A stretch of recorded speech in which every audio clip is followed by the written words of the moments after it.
క్రోధినామ సంవత్సర శుభాకాంక్షలు ప్రతి ఒక్కరికి, ప్రతి తెలుగు వ్యక్తికి తెలియజేస్తున్నాను. ఈ ఉగాది చాలా ప్రత్యేకం. ఎందుకంటే ఈ ఉగాది నుంచి మళ్ళీ కొత్తగా మరొక అంకం ప్రారంభం కాబోతుంది. గత 5 ఏళ్ల పాటు ఈ రాష్ట్రం సుభిక్షంగా, సస్యశ్యామలంగా గౌరవ ముఖ్యమంత్రి జగన్మోహన్ రెడ్డి గారి నాయకత్వంలో ప్రతి కుటుంబానికి మేలు జరిగే విధంగా ముందుకెళ్ళింది. మళ్ళీ ఈ క్రోధినామ సంవత్సరం నుంచి ప్రారంభమై వచ్చే 5 ఏళ్ళు కూడా అదేవిధంగా ఉండబోతుంది. ఈ రాష్ట్రంలో ప్రతి కుటుంబానికి, ప్రతి పేద వ్యక్తికి మంచి జరుగుతుందని మేము భావిస్తూ ఉన్నాం. ఇప్పుడే పంచాంగ శ్రవణం పూర్తయింది. మా వైఎస్ఆర్ పార్టీ జిల్లా కార్యాలయం తరఫున ఇప్పుడు నిర్వహించాం. ఇప్పుడే పూర్తయింది.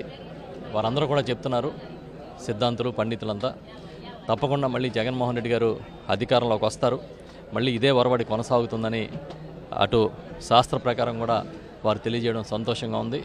జగన్మోహన్ రెడ్డి గారి నాయకత్వం ఈ రాష్ట్రానికి అవసరమనే భావనలో ప్రతి పేద వ్యక్తి ఉన్నారు. ప్రతి పేద కుటుంబానికి మంచి జరగడానికి దేవుడు కూడా ఎవరో ఒకరి ద్వారా మనకి అవకాశం ఇస్తారు.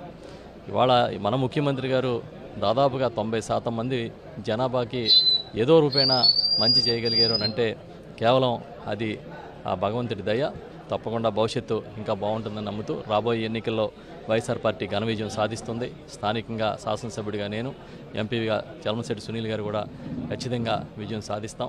మా ముఖ్యమంత్రి గారు గతంలో కన్నా అత్యధికమైన సీట్లతో మళ్ళీ ఆ సీట్లో కూర్చుంటారని చెప్పి భావిస్తూ అందరికీ క్రోధినామ సంవత్సర శుభాకాంక్షలు.